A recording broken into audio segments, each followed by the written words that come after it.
알면 언젠가 한 번은 쓸모 있을 신박한 국악 상식을 딱 하나만 알려드립니다. 알, 쓸, 신, 구. 정말 딱 하나만 알려주시는 거죠? 네, 두 가지도 아니고요. 딱 하나만 알려드립니다. 각 분야 전문가분들이 직접 알려주시는데요. 짧고 강렬하게 머릿속에 딱 남을 수 있도록 알려주실 겁니다. 그렇다면 오늘은 슬기동 당징. 이상호 학사, 거기 음정이 안 맞지 않은가? 아 그런가? 평소에 연습을 해야지 그렇게 번개치기 하니 그 연습이 되겠나? 아이고 자네나 잘하게. 아까 보니까 줄도 다 끌어져 있는데 그냥 지도만 맨 땅에. 아이 참 이상. 아니 저 그나저나 김봉경 학사. 그 오늘 무슨 중요한 분이 오셔서 우리 연습하는 걸 보러 오신다 그러던데 그 진짠가? 허허, 이 사람 참. 아니 오늘 세종대왕님이 직접 오신다고 얘기하지 않았나? 아니 그런 충차대한 일을 그렇게 까먹고 있나? 아니 에이그. 전화가 오신다고? 아니 그렇게 바쁘신 분이 왜 우리 저기 연습하는 걸 보러 오신다는 게야? 이거 말도 안 되는 소리 하고 있어. 이 사람과 참 못 쓰겠구만. 아이 음악만 못 쓸 게 아니라 이제 정신머리도 못 쓰겠어. 이 사람 참 지금 자네가 연주하고 있는 이 곡의 작곡가가 세종대왕님 아닌가? 에이 참. 이 사람이 왜 거짓말을 이렇게 농이 심해? 이 사람. 아이 그럴 거면 뭐 세종대왕이 한글도 창제했다 그러시지? 이 사람. 아이 뭐 천문대도 만들었고 치국이도 만들었다 그렇게 하시지? 아이고 이 사람. 모르는 척하는 거 아닌가 지금? 아이고 이게 어디 삿대질이야. 전화같이 바쁘시는 분이 국정 살피셔야 되는 분이 무슨 음악을 만들고 작곡을 만들 잡곡밥을 만드셨겠지. 발음을 똑바로 하게. 전화가 아니라 전한세. 장난. 전화가 지금 우리 이 시대에 전화가 어딨나? 참말로 이 양반 웃긴 양반이네. 아이고 아무튼. 아니 그렇게 바쁘신 전화가 무슨 작곡을 하셨어? 농이 심하네. 이 사람이. 진짜라니까. 그러면은 세종대왕님이 오시기 전에 진짜 작곡가가 맞는지 이 선생님한테 한번 여쭤보자고. 그래서 모셨습니다. 한글날을 맞아서 세종대왕에 대해서 잘 말씀해 주실 특별한 국악학자 김영훈 선생님 나오셨습니다. 어서 오세요. 네, 안녕하세요. 네. 선생님 오늘 한글날을 맞이해서요. 저희가 세종대왕님을 정말 더 제대로 알아보고자 김용훈 선생님을 더 특별히 모셨는데요. 오늘도 역시 엄청난 답변을 해주실 거라 기대가 됩니다. 그럼 바로 질문을 드리도록 하겠습니다. 선생님, 세종대왕이 작곡가였다. 이게 정말 맞는 말인가요? 네, 세종대왕은 작곡가였을 뿐만 아니라 당대 최고의 음악 이론가 중에 한 분이기도 합니다. 와. 그 중고등학교 국사 시간에 세종의 업적 공부할 때 아학정비 이런 이야기 들어보셨을 거예요. 예. 그런데 그 아학정비를 비롯해서 흔히 조선의 예학사상을 완비하도록 갖추신 분이라고 볼 수 있는데 네. 예학사상 이런 말 들어보셨죠? 너무 자주 들었죠. 네. 네. 예와 악으로 웃지 마세요, 봉국 씨. 제가 이런 얘기할 때 꼭 비웃더라고요. 죄송합니다. 정말 저 압니다. 제 마음속에 있는 표정이 나와버렸네요. 아니, 예와 악으로 나라를 다스리는 근본을 삼는다라는 말 아니겠습니까? 맞습니다. 네. 예, 그 예학 사상이라고 할 때 그 예는 바로 질서를 가리키는 거예요. 그리고 음악은 조화를 상징하는 것입니다. 네. 그 나라를 제대로 다스리기 위해서는 국가의 기강이 바로 서야 되잖아요. 네. 그러기 위해서는 법률이라든가 온갖 제도를 정비하는 것이 매우 중요해요. 그런데 나라를 다스릴 때 이런 규칙이나 규정을 지나치게 강조하다 보면은 사람들 사이가 좀 메마르게 되죠. 그렇죠. 네. 그래서 상하 고하를 막론하고 인간 사회에 따스한 정이 흐르는 인화가 매우 중요하잖아요. 그것이 바로 악에 해당하는 것인데 예의는 겉으로 쉽게 드러납니다. 네. 윗사람과 아랫사람 또 높은 분과 그렇지 않은 분 또 중요한 일을 하는 사람과 약간은 그렇지 않은 사람 이게 구별이 뚜렷하죠. 그런데 이렇게 예는 겉으로 쉽게 드러나지만은 조화를 상징하는 인화, 악은 잘 드러나지 않아요. 그래서 그것을 상징적으로 표현하는 것이 바로 음악이었습니다. 그러니까 새로운 나라가 세워지면은 그 나라의 법률을 제정하는 것 그리고 그 나라의 음악 제도를 정비하는 것이 매우 중요한 일이었는데 조선 시대에는 세종대에 와서 그와 같은 일이 이루어집니다. 아, 정말 이 하나부터 열까지 왕이라고 하면은 보면 새벽부터 일어나서 국정을 살피고 공부를 하시고 지도를 하시고 하시는데 그래서 하나부터 열까지 신경 쓸 게 너무 많을 것 같은데 왠지 이런 음악적인 제도를 만들 때도 신하들을 좀 많이 시켰을 것 같은. 상화 씨랑은 그렇게 했겠죠. 그래가지고 이제 이름은 내 이름으로 이렇게 쓱 올리고 왠지 그랬을 것 같은 봉영 씨와 같은. 아니, 우리 상화 씨 같은. 네. 어땠나요? 그 세종대에 이루어진 다양한 업적들 모두가 세종 임금 혼자서 하신 것은 아니겠죠. 불가능하죠. 네, 주변에 많은 도움이 있었을 것입니다. 그런데 그와 같은 다양한 일들을 앞장서서 이끌고 나가기 위해서는 그 분야에 대한 정통한 이해가 바탕이 되지 않고서는 사실은 쉽지 않은 일이지요. 세종은 음악적인 측면에서도 뛰어난 분이었던 것 같습니다. 그 세종실록에 전하는 그런 이야기를 보면은 네.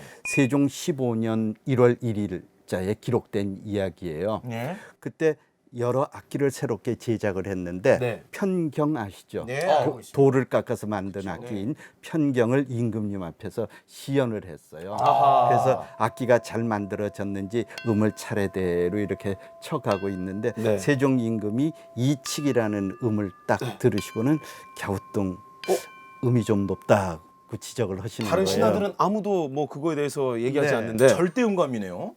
예, 그렇게 볼 수 있죠. 네. 임금님이 정확하게 들으신 건지가 그렇죠. 궁금하잖아요. 네. 그래서 유명한 박연이 네.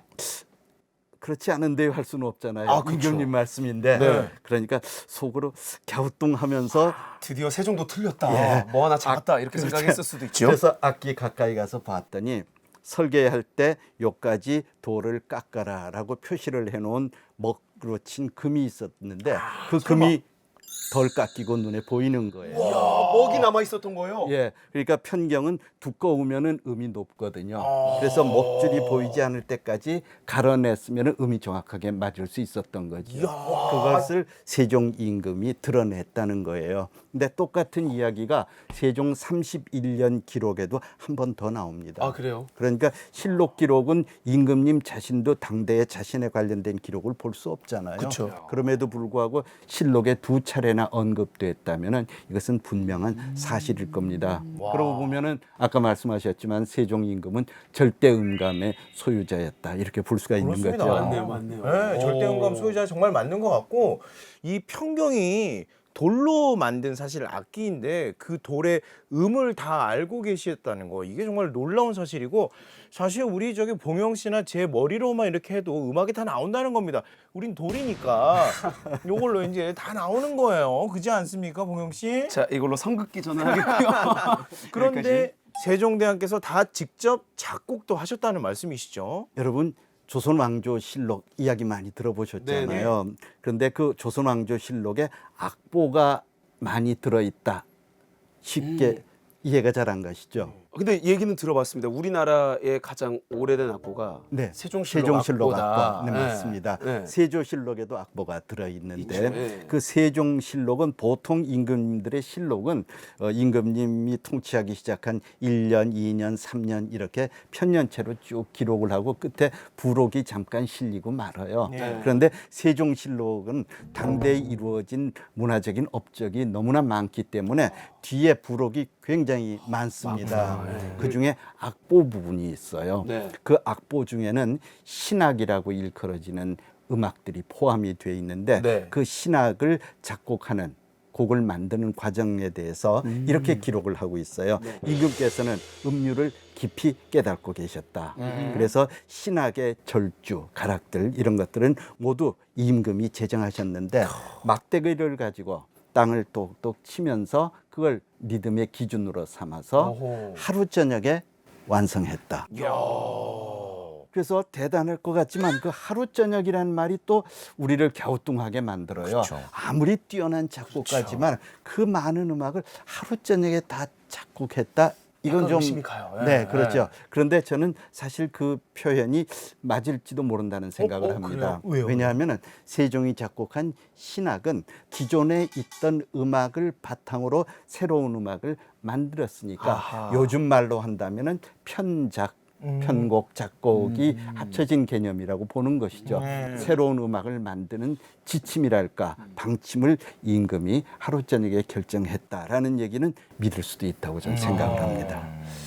오늘 저희가 이제 여쭤봤던 건 세종대왕이 작곡가가 맞느냐 이 질문에 대해서 소위 말해 이제 빼박이라 그러죠.